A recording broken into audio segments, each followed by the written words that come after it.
Hello दोस्तों, Saran academy 2.0 में आपका स्वागत है। दोस्तों, ये हमारा आज का रीजनिंग का प्रैक्टिस सेट नंबर 20 है, जिसमें हम कुल 10 प्रश्नों को बहुत ही अच्छी तरह से देखेंगे। दोस्तों, इससे पहले हमारे इस चैनल पर 19 सेट कंप्लीट कराए जा चुके हैं। प्रत्येक सेट में 10 प्रश्नों को बहुत ही अच्छी तरह से डिस्कस किया गया है। यदि आप इन 19 सेटों को नहीं देखें तो दोस्तों हमारे चैनल के प्लेलिस्ट में जाकर आप वीडियो को जरूर देख लें, क्योंकि आने वाले आगामी वनडे एग्जामों के लिए ये बहुत ही इंपॉर्टेंट सीरीज चल रहा है। तो दोस्तों चलिए आज का शुरू करते हैं प्रश्न। तो आज का हमारा पहला प्रश्न है, क्वेश्चन नंबर 1 है, निम्नलिखित श्रृंखला में प्रश्न चिन्ह के स्थान पर कौन सी संख्या आएगी।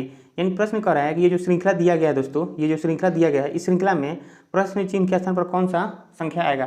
तो सबसे पहले हम इसमें ये चेक करेंगे कि इनमें जो पैटर्न यानी कि आगे बढ़ने की जो प्रक्रिया है, जैसे 3 से 8, 8 से 18, 18 से 38, किस पैटर्न पर ये आगे बढ़ रहा है, उसी पैटर्न को पर ये प्रश्न चिन्ह के स्थान पर संख्या आएगी। तो चलिए इसे चेक करते हैं। तो सबसे पहले हम यहाँ संख्या लिख लेते हैं दोस्तों, 3, 8, 18, 38 और 158 और 318। तो दोस्तों यहाँ से आप देखिएगा कि 3 से 8 कैसे होगा। तो दोस्तों यहाँ से आप देखिएगा कि अगर हम 3 में 5 जोड़ेंगे तो 8 होगा। उसी प्रकार 8 से 18, 18 के लिए क्या करेंगे दोस्तों, यानी कि प्लस 10 जोड़ेंगे। फिर अगर आगे देखिएगा दोस्तों, 18 से 38 आने के लिए क्या करना पड़ेगा दोस्तों। तो दोस्तों यहाँ से हम देखेंगे तो इसमें हम 20 जोड़ेंगे, यानी कि 20 जोड़ेंगे तो कितना होगा, 38 होगा दोस्तों। फिर उसी प्रकार 38 से 158, यानी कि 38 से 158। तो सबसे पहले तो यहाँ पर आप देखिएगा बीच में क्या है, प्रश्न चिन्ह का स्थान है, यानी कि यहाँ क्वेश्चन मार्क है दोस्तों। तो यानी कि फिर आगे तो यहाँ से आपको पैटर्न दिख रहा होगा कि 5 से 10 हुआ है, यानी कि 5 का डबल कर दिया है 10, फिर आगे 10 से डबल किया है 20। तो उसी प्रकार आगे यानी कि प्रश्न चिन्ह के स्थान पर संख्या कौन सी आएगी। तो जैसे यहाँ 20 है दोस्तों, तो 20 के आगे क्या होगा, 20 का डबल करेंगे तो 40 होगा, यानी कि 38 में हम कितना जोड़ेंगे, 40 जोड़ेंगे। तो 40 चलिए जोड़ते दोस्तों, तो 8 का 8 होगा और 4 और 3 7, यानी कि 78, यानी प्रश्न चिन्ह के स्थान पर कौन सी संख्या होगी, 78। तो दोस्तों चलिए इसे फिर आगे चेक कर लेते हैं। क्या यहाँ 40 जोड़े हैं किसमें, तो 38 में। तो फिर 40 का डबल कीजिए तो 80, 80 तो क्या 78 में हम 80 जोड़ेंगे तो क्या 158 आएगा दोस्तों। तो चलिए चेक करते हैं। तो 8, 8 7 15, यानी कि 158 आ गया दोस्तों। फिर उसी प्रकार फिर यहाँ 80 जोड़े हैं, तो फिर आगे कितना जोड़ना पड़ेगा दोस्तों, तो इसका 80 का डबल करेंगे, यानी 160। क्या हम 158 में प्लस 160 करेंगे तो क्या 318 आएगा। तो चलिए चेक कर लेते हैं। तो 8 का 8, 6 और 5 11 का 1 हासिल, 1 और 1 2 और 1 3, यानी 318। यानी दोस्तों यहाँ से पैटर्न यही चल रहा है कि पहले संख्या में 5 जोड़ा गया है, फिर दूसरी संख्या में क्या किया है, 5 का डबल करके 10 जोड़ा गया है, फिर आगे 10 का डबल करके जोड़ा गया है, यानी कि 20 जोड़ा गया है। इसी पैटर्न पर फुलफिल करने पर हमारे प्रश्न चिन्ह के स्थान पर कौन सी संख्या मिल रहा है दोस्तों, तो 78। यानी क्वेश्चन नंबर 1 का राइट आंसर क्या होगा, ऑप्शन नंबर बी। तो दोस्तों मुझे उम्मीद है कि ये प्रश्न आपको अच्छी तरह से समझ में आया होगा। चलिए नेक्स्ट प्रश्न को देखते हैं।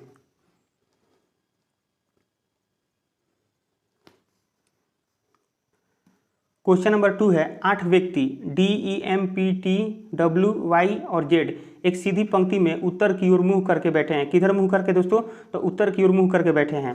ठीक है, आगे देखते हैं। M पंक्ति के किसी एक सिरे पर बैठा है। M और E के बीच में केवल 2 व्यक्ति बैठे हैं। M और E के बीच में कितने व्यक्ति हैं, तो 2 व्यक्ति हैं। DE के दाईं ओर तीसरे स्थान पर बैठा है। D और T के बीच केवल 4 व्यक्ति हैं, 4 व्यक्ति बैठे हैं। Z P के दाईं ओर ठीक बगल में बैठा है। W पंक्ति के किसी भी सिरे पर नहीं बैठा है और Y के दाईं ओर कितने व्यक्ति बैठे हैं। यानी कि प्रश्न कह रहा है कि 8 व्यक्ति हैं दोस्तों, 8 व्यक्ति है जो एक सीधी पंक्ति में उत्तर की ओर मुंह करके बैठे हैं। तो सबसे पहले एक सीधी पंक्ति लेते हैं। यहाँ पर दोस्तों हम एक पंक्ति ले लिए और इसमें 8 सीट बैठाएंगे। तो दोस्तों यहाँ से एक सीट ये हुआ, 1 2 3 4 5 6 7 और 8, 8 सीट बैठा दिए दोस्तों। अब 8 सीट पर 8 व्यक्ति को बैठाना है। तो सबसे पहले दोस्तों आप ये देख लीजिए, कह रहा है कि एक सीधी पंक्ति में उत्तर की ओर मुंह करके, किधर मुंह करके दोस्तों, तो उत्तर की ओर, यानी उत्तर हमेशा ऊपर दिशा की ओर होता है दोस्तों। तो एरो का निशान दे देंगे ऊपर की ओर। फिर उसके बाद कह रहा है कि M पंक्ति के किसी एक सिरे पर बैठा है। M जो है पंक्ति के किसी एक सिरे पर। तो दोस्तों यहाँ से आप देखिएगा, पंक्ति का एक सिरा यहाँ पर है और एक सिरा यहाँ पर है, यानी कि इन दोनों सिरा में से कहीं एक सिरे पर M बैठा है। तो चलिए फिलहाल M को यहाँ बैठ सकता है या यहाँ बैठ सकता है। ठीक है दोस्तों, आगे प्रश्न को देखते हैं। आगे कह रहा है कि M और E के बीच केवल 2 व्यक्ति हैं। M और E के बीच कितने व्यक्ति हैं, तो 2। तो यहाँ पर अगर दोस्तों अगर M को हम बैठाते हैं तो 1 और 2, यानी कि E यहाँ पर बैठेगा, यानी कि इन दोनों के बीच में 2 सीट खाली होगा। अगर M यहाँ बैठेंगे तो E किधर बैठेगा दोस्तों, यहाँ पर, क्योंकि कह रहा है प्रश्न में कि M और E के बीच कितने व्यक्ति हैं, तो 2 व्यक्ति हैं। तो 1 और 2 यहाँ पर। ठीक है दोस्तों, फिर आगे चेक करते हैं। D E के दाईं और तीसरे स्थान पर बैठा है। तो दोस्तों यहाँ से आप देखिएगा कि अगर हम M को यहाँ बैठाएंगे तो E कहाँ बैठेगा, यहाँ पर बैठेगा। और प्रश्न में कह रहा है कि D E के दाईं ओर तीसरे स्थान पर बैठा है। D जो है E के दाईं ओर। तो दोस्तों यहाँ अगर यहाँ E को हम बैठाते हैं तो E का दाईं ओर किधर होगा दोस्तों, इधर होगा। तो क्या तीसरे स्थान पर D जो है E के दाईं ओर तीसरा स्थान। तो यहाँ से देखिए एक स्थान ये हुआ, दूसरा स्थान ये हुआ और तीसरा स्थान ये हुआ। तो ये तो होगा नहीं, क्योंकि दोस्तों m को अगर हम यहाँ बैठाएंगे तो e यहाँ बैठेगा और e के तीसरे स्थान पर दाईं तरफ कौन है तो d है, तो फिर d के लिए यहाँ सीट खाली बच नहीं रहा है दोस्तों। यानी कहने का मतलब है m यहाँ पर नहीं होगा, m और e यहाँ पर नहीं बैठेंगे। तो जब यहाँ पर नहीं बैठेंगे दोस्तों तो यहाँ से हम पहले इनको हटाते हैं, ठीक है दोस्तों। यहाँ से आप देखिएगा जब m और e यहाँ पर नहीं बैठेंगे तो लास्ट यही बच रहा है एक पंक्ति, तो यहाँ पर हम m को बैठाएंगे और e यहाँ बैठेगा, ठीक है दोस्तों। फिर यहाँ से आगे बढ़ेंगे तो d e के दाईं और तीसरा स्थान, तो e यहाँ पर है तो e का दाईं और किधर होगा दोस्तों, इधर होगा, और तीसरे स्थान पर है तो एक स्थान ये हुआ, दूसरा स्थान ये हुआ और तीसरा स्थान ये हुआ, तो यानी कि d कहाँ बैठेगा दोस्तों, यहाँ पर बैठेगा। फिर आगे प्रश्न को देखेंगे तो d और t के बीच केवल 4 व्यक्ति हैं, तो d और t, तो देखिए दोस्तों d से हम इधर नहीं जा सकते क्योंकि इधर सीट एक ही है, लेकिन कह रहा है प्रश्न में कि d और t के बीच कितने व्यक्ति हैं, तो 4 व्यक्ति, तो d यहाँ पर बैठा है तो 1 2 3 और 4, तो यहाँ पर कौन बैठेगा, टी बैठेगा। यानी प्रश्न कह रहा है कि डी और टी के बीच कितने व्यक्ति हैं, 4 व्यक्ति, तो एक व्यक्ति यहाँ हुआ दोस्तों, 2 3 और 4, ठीक है। फिर आगे बढ़ते हैं दोस्तों, तो जेड पी के दाईं ओर ठीक बगल में है, जेड कहाँ पर है दोस्तों, तो पी के दाईं ओर और ठीक बगल में, यानी कि हमें वैसे 2 सीट खोजना है जहाँ इन दोनों को साथ में बैठा सकें। तो यहाँ पर देखिएगा दोस्तों यहाँ एक सीट खाली है, यानी कि इधर तो बैठेंगे या नहीं, पी या जेड यहाँ नहीं बैठ सकते हैं। फिर आगे आप देखिएगा तो सीट 2 ही सीट यहीं पर खाली है, ठीक है। और प्रश्न कर रहा है कि जेड जो है पी के दाईं ओर, तो अगर हम पी को यहाँ बैठाएंगे तो पी का दाईं ओर इधर होता है दोस्तों, यानी कि जेड कहाँ बैठेगा, यहाँ बैठेगा। फिर आगे कह रहा है डब्लू पंक्ति के किसी भी सिरे पर नहीं बैठा है, डब्लू जो है पंक्ति के किसी भी सिरे पर नहीं बैठा है, तो देखिए एक ही सिरा यहाँ खाली बचा है, यानी कि डब्लू यहाँ नहीं बैठेगा दोस्तों, तो एक सीट यहाँ बचा हुआ है, यानी कि डब्लू कहाँ बैठेगा, यहाँ पर बैठेगा। अब लास्ट में एक सीट बचता है और एक व्यक्ति, तो एक व्यक्ति कौन बच रहा है दोस्तों, तो यहाँ देखिएगा आप वाई बच रहा है, तो यानी कि वाई को हम यहाँ बैठा देंगे। अब देखते हैं कि प्रश्न में पूछ क्या रहा है, तो वाई के दाईं ओर ठीक कितने व्यक्ति बैठे हैं, यानी प्रश्न कर रहा है कि वाई के दाईं ओर कितने व्यक्ति बैठे हैं। तो दोस्तों यहाँ से आप देखिएगा वाई यहाँ पर है और वाई का दाईं ओर किधर होगा, इधर होगा, तो इधर तो एक भी व्यक्ति नहीं बैठे हैं दोस्तों, यानी कि हमारा आंसर क्या होगा, क्वेश्चन नंबर 2 का राइट आंसर होगा ऑप्शन नंबर सी, कोई नहीं। यानी कि वाई के दाईं ओर कितने व्यक्ति हैं, तो कोई नहीं है, यानी कि एक भी व्यक्ति नहीं बैठे हैं। चलिए दोस्तों नेक्स्ट प्रश्न को देखते हैं।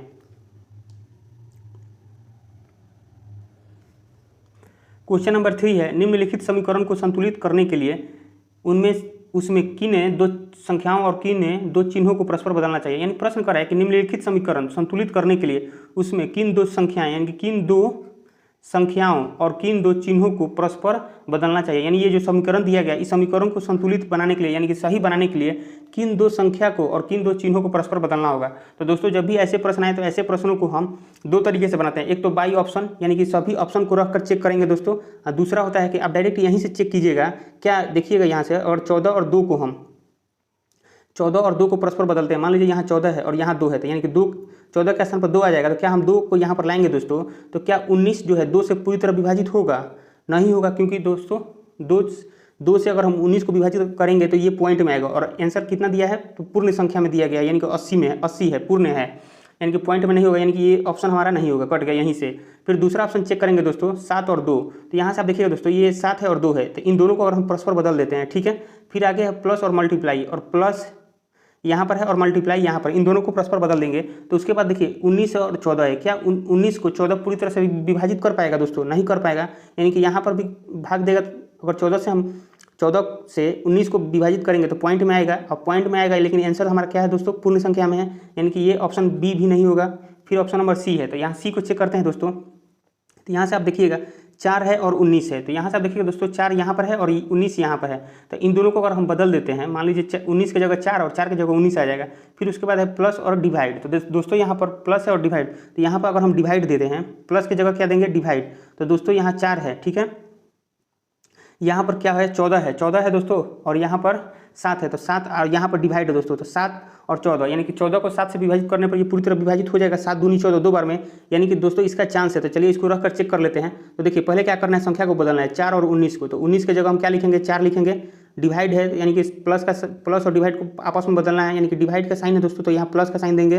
फिर उसके बाद 14 है तो 14 लिखेंगे, प्लस की जगह डिवाइड देंगे दोस्तों, 7 को 7 लिखेंगे, इंटू 2 की जगह 2 लिखेंगे दोस्तों, इंटू यहाँ पर 4 की जगह क्या लिखना है दोस्तों, 19 लिखना है, तो यानी कि यहाँ पर 19 लिखेंगे, इज इक्वल टू कितना है 80। चलिए दोस्तों इसको सॉल्व करते हैं। तो यहाँ से आप देखिएगा इस 7 से अगर 14 को विभाजित करेंगे तो कितने बार में कटेगा दोस्तों, 2 बार में, ठीक है। तो यहाँ पर प्लस लिखेंगे और यहाँ 2 इंटू 19, यहाँ से इसको सॉल्व कीजिएगा दोस्तों। तो यहाँ से आप देखिएगा कि 19 दूनी कितना होता है 38, और 38 दूनी कितना होता है 76, और 76 में 4 जोड़िएगा तो कितना होगा दोस्तों 80 होगा। यानी कि हमारा दोस्तों समीकरण यही, यानी कि ऑप्शन नंबर सी को ही रखने पर ये हमारा समीकरण क्या हो रहा है, संतुष्ट हो रहा है, यानी कि संतुलित हो रहा है। यानी क्वेश्चन नंबर 3 का राइट आंसर क्या होगा दोस्तों, ऑप्शन नंबर सी। तो दोस्तों मुझे उम्मीद है कि ये प्रश्न आपको अच्छी तरह से समझ में आया होगा। चलिए नेक्स्ट प्रश्न को देखते हैं।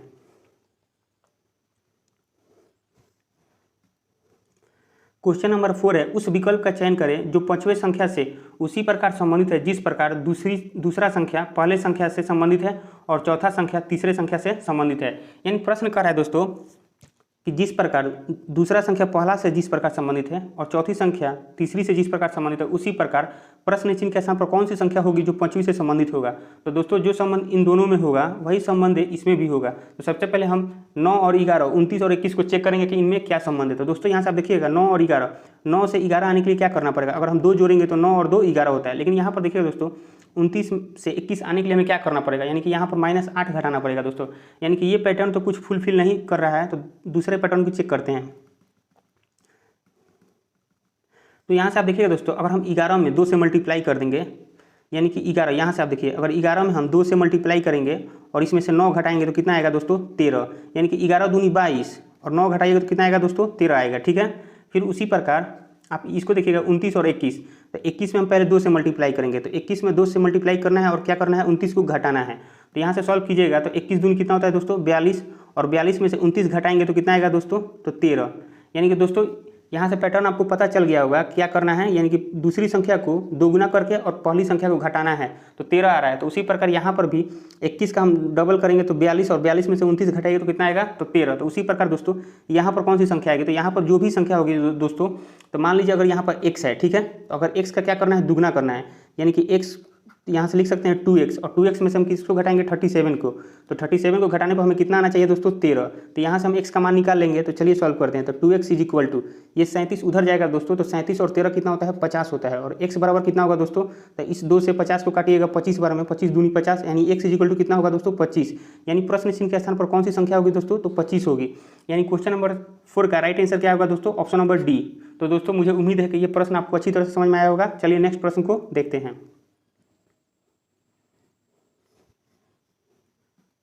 क्वेश्चन नंबर 5 है, उस विकल्प का चयन कीजिए जो तीसरे शब्द से उसी प्रकार संबंधित है जिस प्रकार दूसरा शब्द पहले शब्द से संबंधित है। यानी प्रश्न कह रहा है कि जिस प्रकार दूसरा शब्द पहले से जिस प्रकार संबंधित है, उसी प्रकार प्रश्न चिन्ह के स्थान पर कौन सा शब्द होगा जो तीसरे से संबंधित होगा। तो यहाँ से आप देखिएगा दोस्तों, लेखक और कलम में क्या संबंध है। लेखक है लिखने के लिए कलम का इस्तेमाल करता है, लेखक लिखने के लिए किसका इस्तेमाल करता है दोस्तों, तो कलम का। तो उसी प्रकार बढ़ई लकड़ी को काटने के लिए, यानी किसी भी चीज़ को काटने के लिए बढ़ई किसका इस्तेमाल करता है, तो आरी का इस्तेमाल करता है। यानी क्वेश्चन नंबर 5 का राइट आंसर क्या होगा, ऑप्शन नंबर ए। चलिए दोस्तों नेक्स्ट प्रश्न को देखते हैं। क्वेश्चन नंबर 6 है कि किस विकल्प में निम्नलिखित शब्दों का वह क्रम दिया गया है जिस क्रम में वे अंग्रेजी शब्दकोश में आते हैं। यानी प्रश्न कह रहा है कि जिस प्रकार दोस्तों डिक्शनरी, यानी अंग्रेजी शब्दकोश कहने का मतलब डिक्शनरी, जिस प्रकार डिक्शनरी में वर्डों को सजाया जाता है, उसी प्रकार इन सभी वर्डों को यहाँ पर सजाना है और सजाने के बाद इनका क्रम बताना है कि कौन सा क्रम, यानी कि कौन सा ऑप्शन होगा। ठीक है दोस्तों, तो दोस्तों यहाँ से आप देखिएगा सभी में आप देखिएगा तो JUM है, यहाँ पर JUN है, JU है, IJUM, यानी दोस्तों यहाँ आप सभी में देखिएगा तो JU क्या है, कॉमन है। JU के बाद देखिएगा दोस्तों यहाँ M है और यहाँ N है, यहाँ पर I है और यहाँ पर M है, यहाँ पर भी P है। तो दोस्तों यहाँ से देखिए MINP में पहले कौन आता है, तो पहले I आता है दोस्तों, यानी कि पहला हमारा कौन सा होगा, पहला 2 होगा। फिर उसके बाद यहाँ पर देखिएगा JUM है और यहाँ N है, यहाँ पर भी M है और यहाँ पर भी P है। तो MNP में पहले कौन सा हमारा लेटर आता है दोस्तों, तो पहले M आता है, और M 2 जगह है, एक यहाँ पर है और एक यहाँ पर है। तो यहाँ पर आप देखिएगा M के बाद फिर आगे बढ़ेंगे तो यहाँ P है दोस्तों और यहाँ B है। तो पहले B आता है तब उसके बाद P आता है, यानी कि पहले कौन होगा, तो 3 नंबर होगा दोस्तों। फिर उसके बाद कौन सा होगा, 1 नंबर। फिर अब लास्ट बचा कौन, चौथा और पाँचवा। चौथा और पाँचवा को चेक करेंगे तो JUP और JUN। तो दोस्तों पहले N आता है तब उसके बाद क्या आता है, P आता है, यानी कि पहले 5 नंबर होगा दोस्तों। फिर उसके बाद कौन सा नंबर होगा, 4 नंबर। यानी कि हमारा कौन सा क्रम चल रहा है, तो 2 3 1 5 4, 2 3 1 5 4, यानी क्वेश्चन नंबर 6 का राइट आंसर क्या होगा, ऑप्शन नंबर बी। चलिए दोस्तों नेक्स्ट प्रश्न को देखते हैं। क्वेश्चन नंबर 7 है, कौन सा अक्षर समूह दी गई श्रृंखला में प्रश्न चिन्ह के स्थान पर आकर श्रृंखला को पूर्ण करेगा। यानी प्रश्न कर रहा है ये जो श्रृंखला दिया गया है दोस्तों, इस श्रृंखला में प्रश्न चिन्ह के स्थान पर कौन सा अक्षर समूह होगा। तो सबसे पहले हम ये देखेंगे दोस्तों कि ये जो श्रृंखला है इसमें कौन सा पैटर्न है फुलफिल कर रहा है। तो चलिए पहले अक्षर को लिख लेते हैं दोस्तों। तो A FIN, ठीक है, EJMR, उसके बाद प्रश्न चिन्ह है दोस्तों MRUZ, QVY और D। तो यहाँ से आप देखिएगा दोस्तों ए का कोड कितना होता है, यानी कि कुल अल्फ़ाबेट 26 होते हैं दोस्तों, और सभी अल्फ़ाबेट का एक अपना स्थान होता है। तो उसी प्रकार ए का स्थान 1 नंबर पर होता है और ई का स्थान कितने नंबर पर होता है दोस्तों, तो 5 नंबर पर। तो यहाँ से आप देखिएगा अगर हमें ए से ई आना है, यानी कि 1 से 5 आने के लिए क्या करना पड़ेगा दोस्तों, +4 जोड़ना पड़ेगा। फिर आगे यहाँ पर भी देखिएगा दोस्तों कि एम का कितना होता है, 13 होता है, और क्यू का कितना होता है दोस्तों, 17 होता है। यानी कि 13 से 17 आने के लिए हमें क्या करना पड़ेगा दोस्तों, +4 जोड़ना पड़ेगा। यानी कि यही पैटर्न फुलफिल लग रहा है कि प्रत्येक संख्या में क्या है, 4 जोड़ा गया। तो यहाँ से आप देखिएगा ई का 5 होता है, तो 5 में हम 4 जोड़ेंगे तो कितना होगा दोस्तों, 9 होगा, और 9 किसका होता है दोस्तों, तो आई का होता है। फिर उसी प्रकार दूसरा लेटर चेक करेंगे तो एफ का कितना कोड होता है, तो 6 होता है, और जे का 10 होता है। यानी कि 6 से 10 आने के लिए क्या करना पड़ेगा दोस्तों, +4 जोड़ना पड़ेगा। फिर आगे अगर हम 4 जोड़ते हैं तो 10 में 4 जोड़िएगा तो 14 होगा। 14 किसका होता है दोस्तों, तो एन का होता है। फिर आगे आप देखिएगा 14, फिर 14 में अगर हम 4 जोड़ेंगे तो 18 आर का होता है दोस्तों। फिर 18 में आप 4 जोड़िएगा तो कितना होगा, 22 भी का होता है दोस्तों। यानी कि दूसरे लेटर में भी क्या किया गया है, +4 जोड़ा गया है। फिर आगे चेक करेंगे तो आई का कितना कोड होता है, 9 होता है, और एम का 13 होता है। यानी कि 9 में हम कितना जोड़ेंगे दोस्तों, कि 13 आएगा। तो 9 में 4 जोड़िएगा तो कितना होगा, 13 होगा। तो फिर यहाँ पर भी इसमें भी प्रत्येक में 4 जोड़ रहा है दोस्तों, तो हम 4 जोड़ेंगे तो 13 में 4 जोड़ने पर कितना होगा दोस्तों, 17, और 17 किसका होता है, तो क्यू का कोड होता है। फिर आगे अगर 17 में आप 4 जोड़िएगा तो 17 4 21, 21 किसका कोड होता है दोस्तों, तो यू का होता है। यानी कि यही पैटर्न चल रहा है आगे भी। तो यू में 21 में हम 4 जोड़ेंगे तो कितना होगा दोस्तों, 25, अब 25 किसका होता है, तो वाई का होता है। फिर लास्ट हमारा कौन सा लेटर है, एन है दोस्तों, तो एन का होता है 14, और 14 में और आर का कितना होता है 18। यानी कि 14 में कितना जोड़ेंगे कि 18 आएगा। तो यानी कि यहाँ पर भी कितना जोड़ा गया है दोस्तों, तो +4। यानी दोस्तों सभी संख्या में क्या किया गया है, 4 जोड़कर आगे बढ़ाया गया है। यानी कि 14 में 4 जोड़िएगा तो 18, तो 18 में कितना जोड़ेंगे, तो 18 में 4 जोड़ेंगे तो 18 में 4 जोड़िएगा दोस्तों कितना होगा, 22। अब 22 का कोड कितना होता है दोस्तों, तो भी होता है। यानी कि हमारा प्रश्न चिन्ह के स्थान पर कौन सा अक्षर समूह होगा, तो INQV, यानी क्वेश्चन नंबर 7 का राइट आंसर क्या होगा दोस्तों, ऑप्शन नंबर सी। चलिए दोस्तों नेक्स्ट प्रश्न को देखते हैं।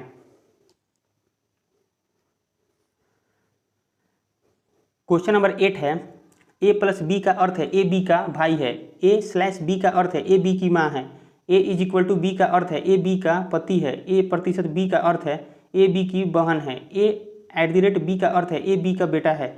यदि U=V/W+X% Y है तो U Y से किस प्रकार संबंधित है। यानी प्रश्न कर रहा है दोस्तों, यहाँ पर आप देखिएगा U जो है Y से किस प्रकार संबंधित है। यानी Y से कह रहा है, तो जिससे कहे दोस्तों उसको छोड़ दिया जाता है, जिससे कहे उसको छोड़ दिया जाता है, जो बचा उसका रिलेशन बताया जाता है। यानी कि U क्या लगेगा Y का, ये हमें बताना है। तो चलिए सबसे पहले इनका संबंध निकालते हैं दोस्तों।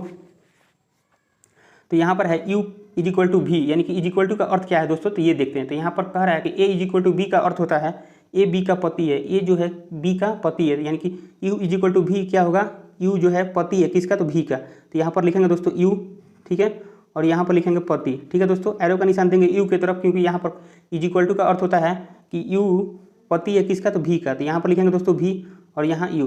और दोस्तों एक बात और याद रखिएगा, यहाँ से रिलेशन निकालते समय आप जेंडर क्लियर करते चलिएगा, क्योंकि आगे रिलेशन बनाने में हमें आसानी होगी। यानी कि U पति है तो प्लस का साइन, यानी कि मेल के लिए प्लस का साइन और फीमेल के लिए माइनस का साइन, और V क्या है, पत्नी है, तो माइनस का साइन देंगे। फिर आगे कह रहा है V/W, तो दोस्तों स्लैश का अर्थ क्या है, तो यहाँ पर हम देखेंगे स्लैश का अर्थ है A/B का अर्थ है A B की माँ है, A माँ है किसकी, तो B की। यानी उसी प्रकार V/W का अर्थ होगा कि V माँ है किसकी, माँ है तो W की। तो यहाँ पर लिखेंगे दोस्तों माँ, और नीचे लिखेंगे W। एक बात और याद रखिएगा दोस्तों, जब भी पेरेंट्स और बच्चों में रिलेशन हो तो पेरेंट्स को ऊपर और बच्चों को नीचे रखा जाता है। यानी कि V माँ है किसकी माँ है, तो W की, ठीक है दोस्तों। फिर आगे यहाँ से देखेंगे कि W+X, तो प्लस का अर्थ क्या होता है, तो प्लस का अर्थ होता है A+B का अर्थ है A B का भाई है। यानी कि W+X का अर्थ हुआ कि W जो भाई है किसका भाई है दोस्तों, तो X का भाई है। तो यहाँ पर लिखेंगे भाई, ठीक है, और भाई है W, तो यहाँ प्लस का साइन देंगे। लेकिन अभी ये क्लियर नहीं है कि X भाई है या बहन।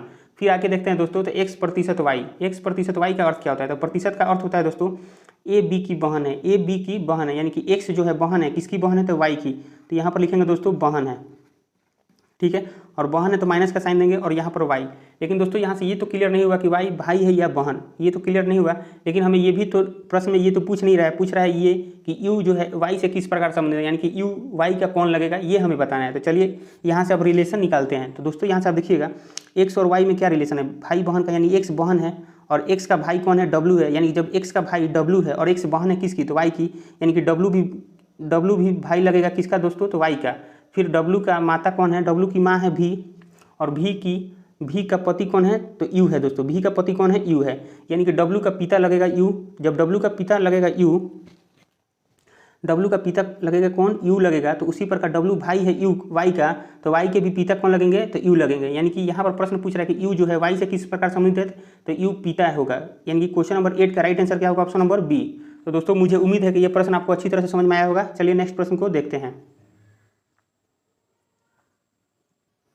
क्वेश्चन नंबर 9 है, उस आकृति का चयन कीजिए जो नीचे दी गई श्रृंखला में आगे आएगी। यानी प्रश्न कर ये जो श्रृंखला दिया गया दोस्तों, इस श्रृंखला में प्रश्न चिन्ह के स्थान पर कौन सी आकृति आएगी। तो सबसे पहले हम ये देखेंगे दोस्तों कि इन पैटर्न क्या चल रहा है। तो दोस्तों आप देखिएगा यहाँ पर कि इस अगर आकृति को हम पलट देंगे तो इस प्रकार दिखेगा दोस्तों। फिर इस आकृति को पलट दीजिएगा तो इस प्रकार दिखेगा दोस्तों।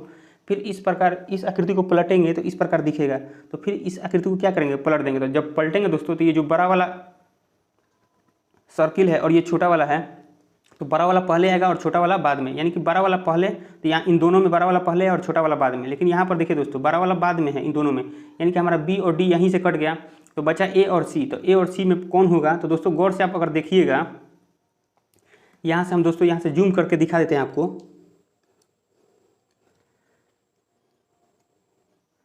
गौर से दोस्तों देखिएगा तो देखिए जो बड़ा वाला यहाँ पर आकृति है, इस आकृति के अंदर जो छोटा सा आकृति दिख रहा है ये क्या है दोस्तों, तो ये चतुर्भुज है।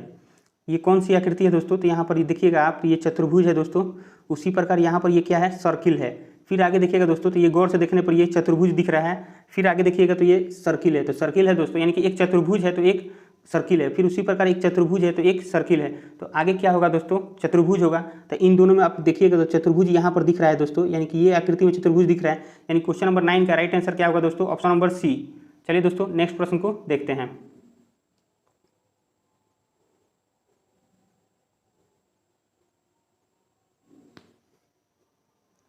क्वेश्चन नंबर 10 है, एक निश्चित कूट भाषा में डेंटी को इस पर के रूप में लिखा जाता है, प्रोमिस को इतना के रूप में लिखा जाता है। तो उसी कूट भाषा में सर्टेन को किस प्रकार लिखा जाएगा। यानी प्रश्न कर रहा है कि डेंटी शब्द के लिए, यानी कि वर्ड के लिए इस अक्षर समूह का प्रयोग किया गया है, प्रोमिस के लिए इस अक्षर समूह का प्रयोग किया गया दोस्तों। तो उसी प्रकार सर्टेन के लिए कौन सा अक्षर समूह होगा इन चारों में से।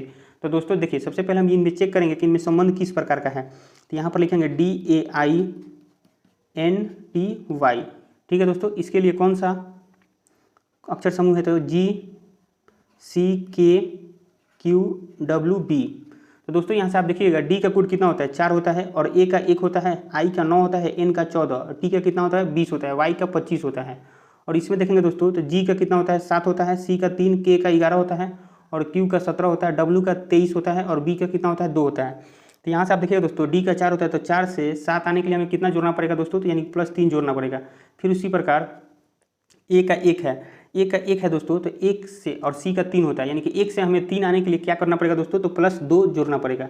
फिर आगे आप देखिएगा दोस्तों तो आई का कोड 9 होता है और के का 11, यानी कि 9 से 11 आने के लिए कितना जोड़ा गया है दोस्तों, तो 2 जोड़ा गया है। फिर एन का 14 होता है और क्यू का 17 होता है, तो एन का 14, तो 14 से 17 आने के लिए कितना जोड़ना पड़ेगा दोस्तों, तो +3 जोड़ना पड़ेगा। फिर आगे देखिएगा आप तो टी का 20 होता है और डब्ल्यू का 23 होता है, तो 20 से 23 आने के लिए हमें क्या करना पड़ेगा दोस्तों, तो +3 जोड़ना पड़ेगा। फिर आगे हम देखेंगे दोस्तों तो यहाँ से y का 25 होता है और b का 2 होता है, यानी कि 25 से 2 आने के लिए क्या करना पड़ेगा दोस्तों, तो 3 जोड़ना पड़ेगा। जैसे कि 25 में आप 3 जोड़िएगा तो कितना होगा दोस्तों, तो 28 होगा। तो दोस्तों कुल 26 लेटर होते हैं, तो जब 26 लेटर 26 पर समाप्त हो जाएंगे तो उसके बाद जो संख्या आती है अल्फ़ाबेट फिर से रिपीट करने लगता है, यानी कि 26 जेड होता है तो 27 के लिए ए होगा, फिर 28 के लिए क्या होगा बी होगा, और बी का वास्तविक कोड क्या होता है दोस्तों, तो 2 होता है, यानी कि 3 जोड़ा गया है।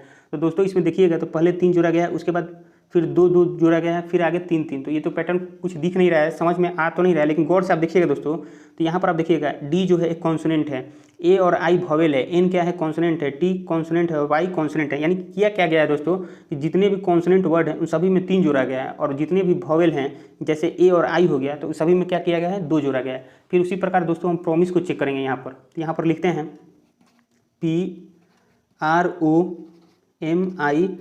PROMISE। ठीक है दोस्तों, तो इसके लिए कौन सा कोड का प्रयोग किया गया है, तो SUKQPKV और G। तो दोस्तों यहाँ से आप देखिएगा P का कोड कितना होता है 16 होता है, R का 18 होता है, O का 15 और M का कितना होता है 13 होता है, I का 9 होता है और S का 19, E का कितना होता है 5 होता है। फिर एस का कितना होता है दोस्तों, तो एस का 19 होता है, यू का 21, क्यू का 17, पी का 16 होता है, के का 11, यू का 21 और जी का कितना होता है 7 होता है। तो दोस्तों यहाँ से आप देखिएगा पी का 16 होता है और पी क्या है, एक कॉन्सोनेंट है, यानी कि कॉन्सोनेंट में कितना जोड़ना है तो 3, तो 16 में 3 जोड़िएगा तो 19 होगा, तो यानी कि ठीक है। फिर उसी प्रकार आर का 18, आर क्या है, एक कॉन्सोनेंट है, तो 18 में हम 3 जोड़ेंगे तो 21, ये भी ठीक है दोस्तों। फिर ओ का 15 होता है और ओ क्या है, एक वॉवेल है, वॉवेल हमारे कितने होते हैं तो 5 होते हैं, कौन कौन, तो ए, ई, आई, ओ और यू, ठीक है दोस्तों। तो ओ क्या है, वॉवेल है और वॉवेल में कितना जोड़ना है 2 जोड़ना है, यानी 15 में 2 जोड़ेंगे तो कितना होगा 17 होगा। फिर एम क्या है, कॉन्सोनेंट है, तो कॉन्सोनेंट में 3 जोड़ेंगे तो 13 और 3 16, ये भी सही है। फिर आई क्या है दोस्तों, तो वॉवेल है, वॉवेल में कितना जोड़ेंगे तो 2, 9 और 2 11, ठीक है दोस्तों। फिर एस का कोड कितना होता है 19 होता है और एस क्या है, कॉन्सोनेंट है, तो 19 में हम 3 जोड़ेंगे, तो 3 जोड़ेंगे तो कितना होगा दोस्तों, तो 19 और 3 कितना होता है, तो 19, 20 और 21, ठीक है दोस्तों। तो यहाँ से हम देखेंगे दोस्तों, तो यहाँ से तो 19 में अगर हम 3 जोड़ेंगे तो 22 यानी कि भी होना चाहिए दोस्तों। तो प्रॉमिस के लिए क्या है, भी ही है दोस्तों, यहाँ गलती से यू लिखा गया है, भी ही है और भी का कोड क्या होता है 22 होता है, यानी कि 19 में हम 3 जोड़ेंगे तो 22 होगा, ये भी ठीक है दोस्तों। उसी प्रकार एस का कोड कितना होता है, तो ई किस, हाँ तो ई का कोड कितना होता है दोस्तों, तो 5 होता है और 5, ई क्या है, एक वॉवेल है और वॉवेल में कितना जोड़ेंगे 2 जोड़ेंगे, यानी कि 5 में हम 2 जोड़ेंगे तो कितना होगा दोस्तों 7 होगा। यानी कि इसमें भी वही पैटर्न चल रहा है कि वॉवेल में 2 जोड़ना है और कॉन्सोनेंट में 3 जोड़ना है। तो उसी प्रकार सर्टेन के लिए कौन सा कूट होगा इन चारों में से, तो चलिए सर्टेन के लिए दोस्तों यहाँ से निकालते हैं। तो यहाँ पर लिखेंगे CERTAIN, ठीक है दोस्तों। सी का कोड कितना होता है तो 3 होता है, ई का 5 होता है, आर का 18 और टी का 20 होता है, ए का 1 होता है, आई का कितना होता है 9 होता है, एन का 14 होता है। तो दोस्तों सी क्या है, कॉन्सोनेंट है, कॉन्सोनेंट में 3 जोड़ना है, तो 3 में 3 जोड़िएगा तो 6 किसका होता है दोस्तों, तो एफ का होता है। फिर उसी प्रकार ई का, ई क्या है तो वॉवेल है और वॉवेल में हम 2 जोड़ेंगे, तो 5 और 2 कितना होता है 7 होता है दोस्तों।